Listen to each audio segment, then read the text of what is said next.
Hello everyone, welcome to this lecture.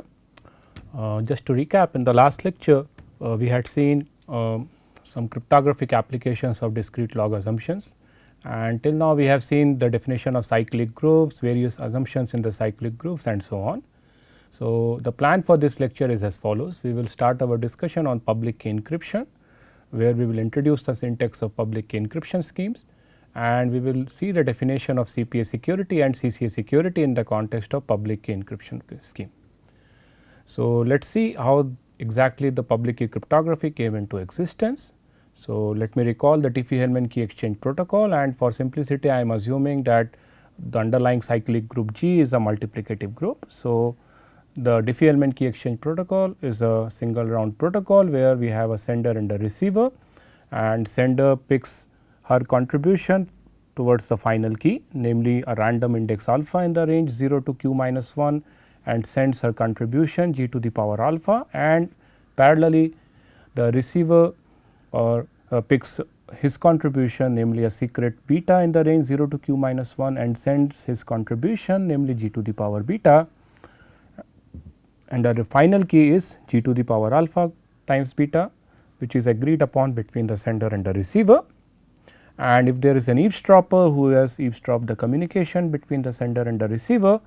then if the CDH assumption holds, then we have proved that this key exchange protocols gives you a weak privacy, namely adversary does not learn anything about the resultant key, but it is a weaker notion of secrecy, because if you want a stronger notion of secrecy, namely the indistinguishability based definition of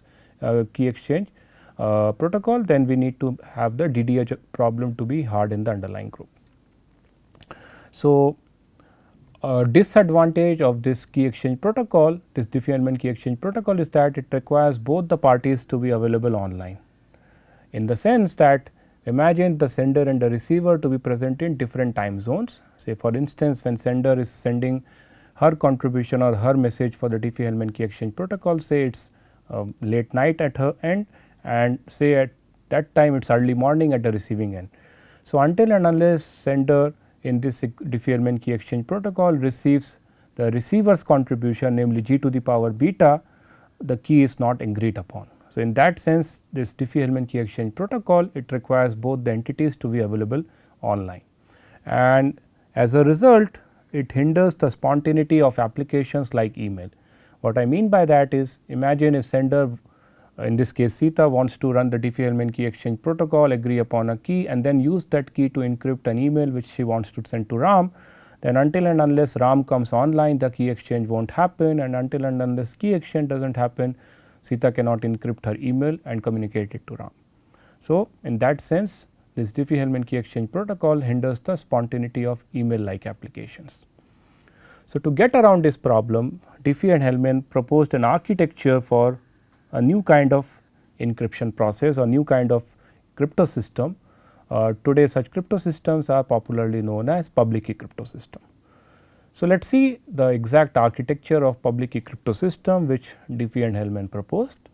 So, in the so called public key crypto system which Diffie and Hellman proposed, or the architecture of the public key crypto system which Diffie and Hellman proposed, we have two entities, or say in this case we have a receiver, say example, and receiver will do a key generation, and instead of generating a single key, which was the case for the symmetric key cryptographic primitives, the receiver is going to generate two keys. One of the keys will be denoted as SK or secret key, which will be available only with the receiver, and the other key will be denoted as PK, which will be available in the public domain. So, once the receiver generates the keys SK and PK, it is going to make the public key available in the public domain, and in the public domain an authenticated copy of this key will be available. What do I mean by the authenticated copy is that wherever this public key PK is available, it will be guaranteed that this public key PK indeed belongs or indeed is generated by this designated receiver. How exactly that is ensured, we will see that later on, but for the moment assume that we have mechanism using which the receiver can produce a public key, a secret key pair, and it can put its public key in an authenticated fashion in some public domain. Now, if there is any sender in this world who wants to encrypt some message as per this public key crypto system to this so called receiver, then what the sender has to do is it has to look for the public key of the designated receiver, take the plain text which sender wants to send and encrypt and communicate in an encrypted fashion, and it will use the encryption algorithm of the public key crypto system. So, now this encryption algorithm will be different from the encryption algorithms of a symmetric key encryption process. This will be an encryption scheme of a public key crypto system. So, using the public key of the designated receiver and the encryption algorithm, sender takes the plain text, feeds the plain text and computes the cipher text, which will be now communicated to the designated receiver. And once receiver receives the cipher text, it will use the corresponding decryption algorithm of the public key crypto system, but now to decrypt the cipher text it will be using the secret key which is available only with the receiver. So, this is unlike the symmetric key crypto system where the same key was used for encryption as well as for decryption. So, here different keys are used for encryption and decryption. For encryption PK is used which is available in the public domain, but to decrypt the cipher text the secret key SK is going to be used which will be available only with the designated receiver. And a security property that we require from this whole architecture is that if there is an eavesdropper, for the moment we are assuming an eavesdropper, later on we can go for the security against a more powerful malicious adversary, but for simplicity assume we have now we are dealing with an eavesdropper. So, the security property that we require here is that if there is a computationally bounded eavesdropper who knows the description of the public key, because anyhow the public key is going to be available in the public domain, and even if the adversary knows the description of the encryption algorithm and decryption algorithm and it has intercepted the ciphertext C, it should not learn anything about the underlying plain text which is encrypted in the ciphertext C. So, that is a security property that we require informally from this so called public key crypto system. So, what Diffie and Hellman proposed is they just proposed an architecture of this kind of crypto system, and what they thought is that if at all this kind of architecture is realizable, that means if we can come up with a candidate encryption process, candidate decryption process and a candidate key generation process which satisfies the above requirement, then such an instantiation will have tremendous potential, in the sense that key distribution problem is no longer going to be a challenging task. The key distribution can be now done publicly, in the sense that if I am a receiver, I do not care who is going to be the sender with whom I want to do a secure communication. I can just generate a pair of secret key and public key, and I can safely just put my public key in some public domain, say in my home page or in some public directory, and whosoever wants to encrypt some message to me, he or she can look for my public key available in the public domain, and using the encryption algorithm he or she can encrypt the message and send it to me. So, I do not have to run any sophisticated key agreement protocol to do the key agreement with any designated sender with whom I want to do secure communication. That means, the issue of both the sender and the receiver to be available online, which was the case for Diffie-Hellman key exchange protocol, is no longer happening here. The receiver need not be available online. Once it generates the key, it can make the public key available and it can go offline. Whosoever wants to encrypt a message for the receiver, it can pick the public key, compute the ciphertext and send it to the receiver. Whenever the receiver comes online, he or she can decrypt the ciphertext using the secret key available with the receiver. So, that is a huge advantage if we can realize this kind of architecture.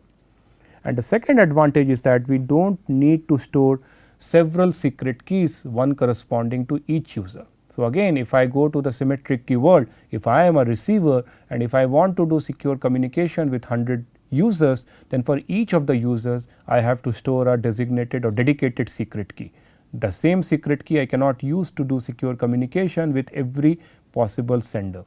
right. Whereas, in the case of public key crypto system, I do not need to store separate keys for each of the user with whom I want to do secure communication. I just need to generate one pair of keys, a single public key and a single secret key. Public key I can comfortably put in the public domain, and that suffice for the entire communication. So, even though Diffie and Hellman proposed this architecture of wonderful public key crypto system, they could not come up with a concrete instantiation of the above architecture, and they failed to realize that an instantiation of public key crypto system was actually hidden in their own key exchange protocol.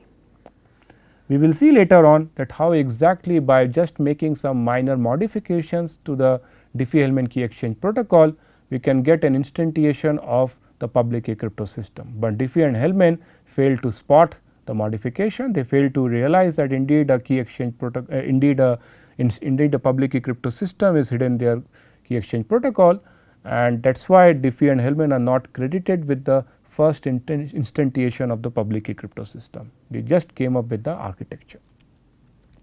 So, now let us go into the formal details and the syntax of the public key crypto system. So, a public key crypto system, which is also known as asymmetric key encryption scheme, is a collection of 3 algorithms: a key generation algorithm, an encryption algorithm, and a decryption algorithm. The key generation algorithm does not take any external input, but it is a randomized algorithm, and it is going to produce 2 keys, a key pk which is going to be available in the public domain, and the keys sk which will be available only with the receiver. And this algorithm has to be a randomized algorithm, because if the algorithm is deterministic and the steps of the algorithm are publicly known, then anyone will know what exactly is the pk and sk which is going to be output by the algorithm. The encryption algorithm is a randomized algorithm which takes an external input plain text from the plain text space and the public key for encryption, and it will produce a ciphertext little c from the ciphertext space. And for any reasonable security guarantee, we need this algorithm to be a randomized algorithm. On the other hand, the decryption algorithm has 2 external inputs. So, it takes a ciphertext which you want to decrypt and the secret key sk, and by running the decryption algorithm we obtain or recover back the plain text. So, now you can see why this crypto system is called asymmetric key, because we are using different keys. The key pk is used for the encryption process, whereas the key sk is used for the decryption process. And for decryption to be unambiguous or error free, we require the decryption algorithm to be a deterministic process. So, we now need 2 properties from any public key crypto system. The correctness property states that for every key pair which we obtain by running the key generation algorithm, and for every plain text from the plain text space, the following should hold with high probability. Namely, if I encrypt some message m under the using the public key pk, and if the resultant ciphertext is decrypted using the corresponding secret key sk, then I should obtain back the original plain text with high probability. So, now you see that there might be a small error probability that the correctness guarantee fails in the context of public key crypto system, and this is slightly different from the correctness requirement that we had for the symmetric key crypto system, where the same key was used for encryption and decryption, and there we require the correctness to be error free. That means there should be absolutely no error in recovering the plain text if we encrypt and decrypt under the same key. But when we come to the public key crypto system, depending upon the exact steps of the key generation algorithm, there might be a case where the public key and secret key are not consistent with each other. We will see what exactly consistency mean, and in that case, if the public key and secret key are not consistent with each other, there might be an error in the decryption process. So, that is why we allow for a very small error probability to be associated with the correctness guarantee in the context of public key crypto system, because that stems from the fact that your key generation algorithm might have some small error in the generating the parameters correctly. So, now let us see how we define the security in the context of public key crypto system, and we will start with a very basic security guarantee, namely that of ciphertext only attack security, where the goal is that my encryption process should ensure that an encryption of message M0 should be computationally indistinguishable from an encryption of the message M1, which was the case when we defined a COA security in the context of symmetric key encryption process. But now let us see how exactly the COA security is modeled in the case of public key crypto system. So, remember that since we are in the public key world, even the adversary will have access to the public key, because the public key is going to be available in the public domain, and this is unlike the symmetric key world where we have just a single key used by both the sender and the receiver, and that key is not given to the adversary. So, the COA indistinguishability experiment in the public key world is as follows. We have a polytime adversary and a challenger. The challenger runs the key generation algorithm, obtains a key pair, and the public key is given to the adversary. And this models the fact that in reality, whenever a receiver does the key setup, the public key will be available in the public domain, including the potential adversary. Now, the adversary generates a pair of challenge plain text M0, M1 with the only restriction, they could be it could be any pair of plain text with the only restriction being that their length should be same.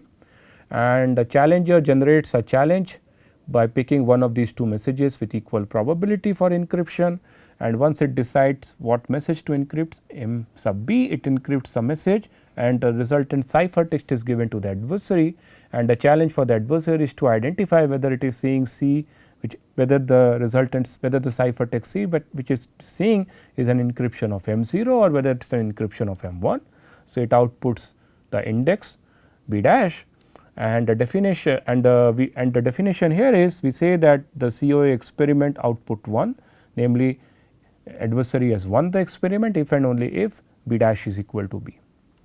Now, the security definition is, we say a public key encryption scheme pi is COA secure if for every polytime adversary participating in this experiment there should be a negligible function such that the probability of adversary winning the experiment is upper bounded by half plus negligible, or equivalently the distinguishing advantage of the adversary is upper bounded by some negligible function. That means, it does not matter whether the challenge ciphertext little c is an encryption of M0 or whether the ciphertext little c is an encryption of M1, with almost the same probability the response from the adversary should be the same.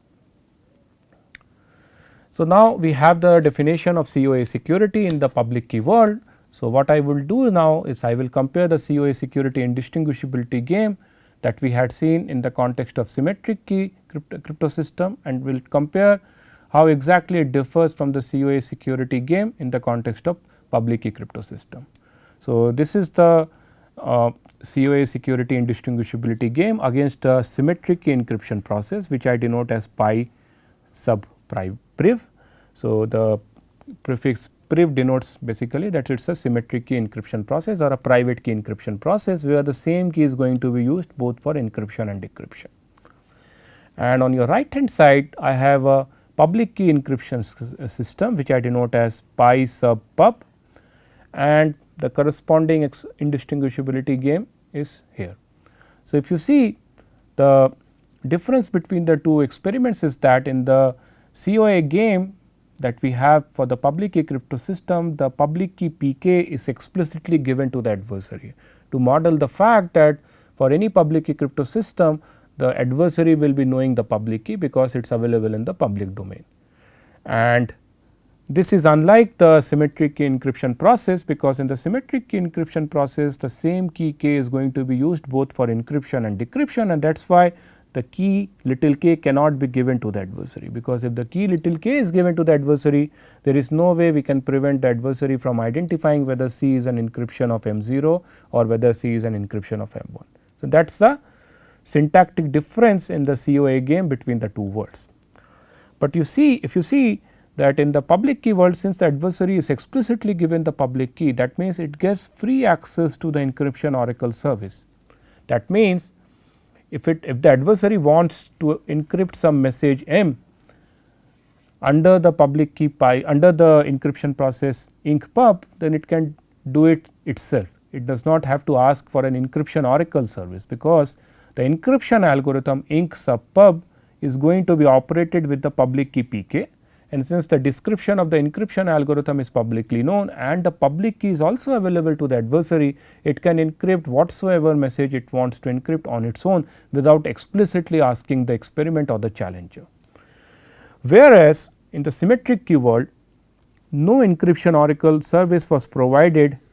in the COA experiment in the symmetric key world, right, because as soon as we provide the encryption oracle service, we go to the CPA world.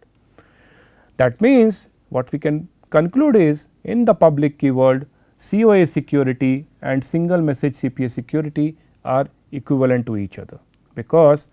the single message COA experiment in the public key world is exactly the same as the single message CPA experiment that we can imagine in the context of public key world, because since the public key is available to the adversary, it can encrypt whatsoever message it wants on its own, and hence it has full access to the encryption oracle service. And this is unlike the symmetric key world, where we know that the notion of COA security and the notion of CPA security are not equivalent to each other. In fact, the pseudo random generator based encryption process or stream cipher and the one time pad, they are COA secure, but we know that as soon as we provide encryption oracle service, they are not CPA secure, right. So, in the symmetric key world, these two notions of security are different, but surprisingly the syntax of public key encryption process ensures that COA, if at all we have an encryption process which is COA secure, it automatically implies it is also single message CPA secure. So, now let us see how the multi message CPA security will look like in the public key world. So, here the goal is that my encryption process should ensure that encryption of two vectors of messages should be computationally indistinguishable, even if the adversary has access to the public key, which implicitly means that he has access to the encryption oracle service, and this can be modeled by the public key CPA mult experiment, where the rules of the game are as follows. The challenger runs the key generation algorithm, obtains the pair of public key and secret key. The public key is given to the adversary, and now the adversary submits a pair of challenge vectors consisting of same number of messages, say t number of messages, where the restriction is that component wise the messages in the 0th vector and the first vector should be of same size. That means, the first message in the 0th vector and the first message in the first vector should be of same size, and in the same way the tth message in the 0th vector and the tth message in the first vector should be of same size, and so on. Other than that, there is absolutely no restriction what could be the messages in this challenge vectors. Now, the challenger generates the challenge ciphertext by randomly choosing one of these two vectors with equal probability for encryption, and once it has decided the index little b, it encrypts all the messages in that particular vector, and the resultant challenge ciphertext vector is given as a challenge to the adversary, whose goal is to now identify whether it is seeing an encryption of the messages in the 0th vector or whether it is seeing an encryption of the messages in the first vector. So, it outputs a bit b dash, and again you see that since we are in the public key world and we are giving the adversary the public key, that means the adversary has implicit encryption oracle service. It does not have to explicitly ask for encryption of plain text of its choice, because it can do it itself.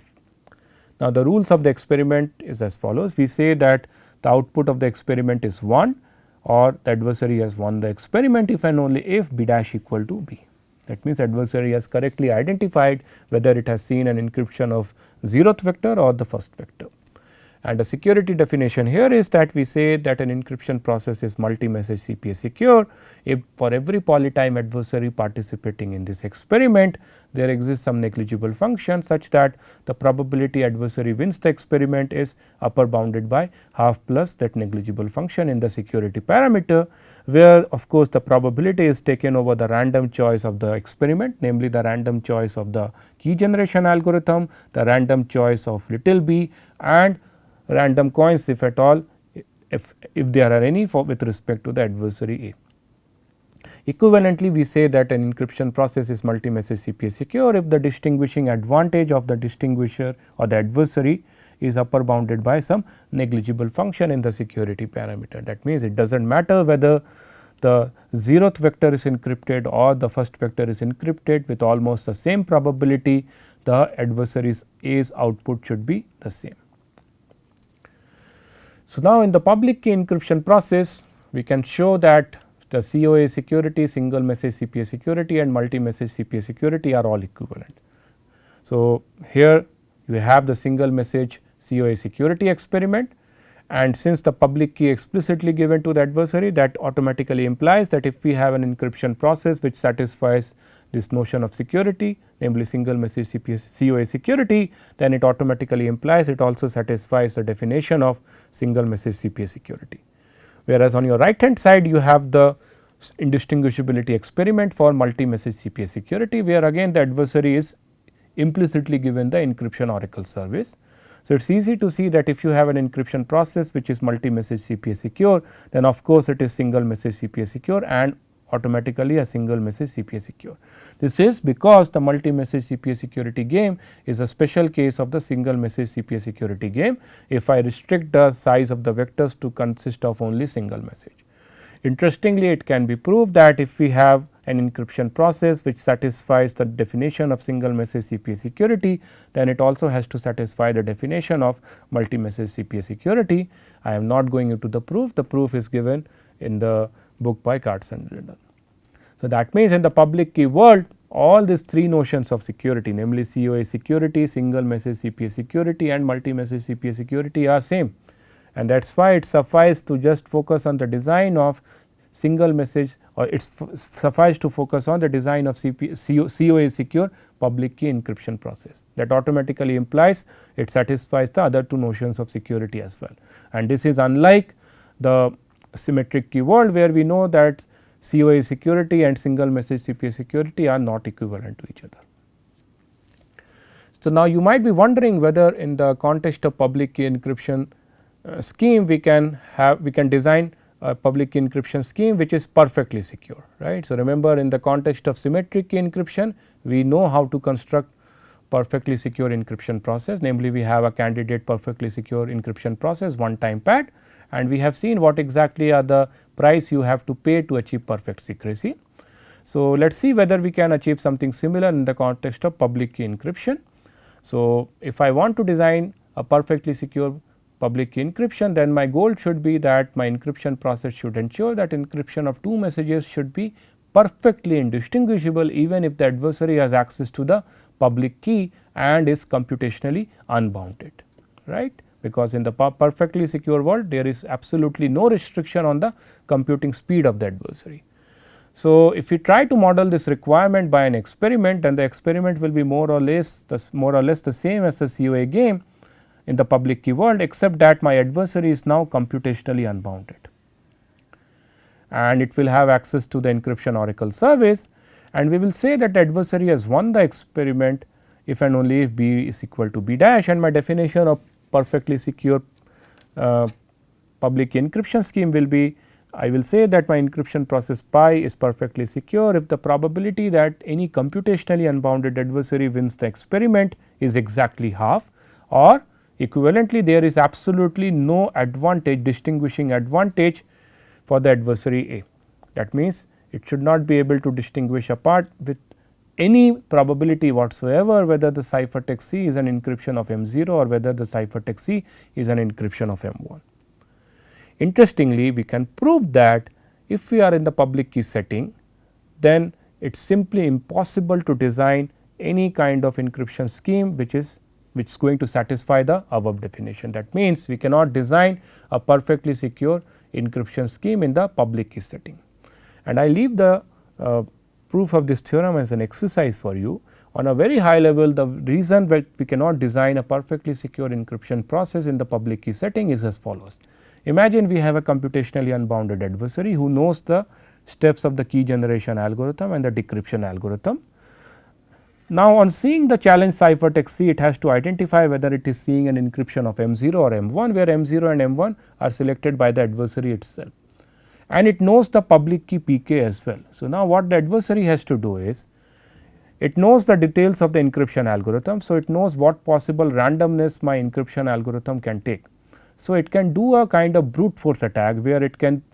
search every candidate value of the randomness and use that candidate randomness and the message M0, run the steps of the encryption process and check whether the resultant ciphertext matches C or not. My claim is that if at all there exists any candidate randomness such that that candidate randomness along with the message M0 under the public key PK gives you the ciphertext C, then adversary can safely say that ciphertext C is an encryption of M0. Otherwise, it can safely say that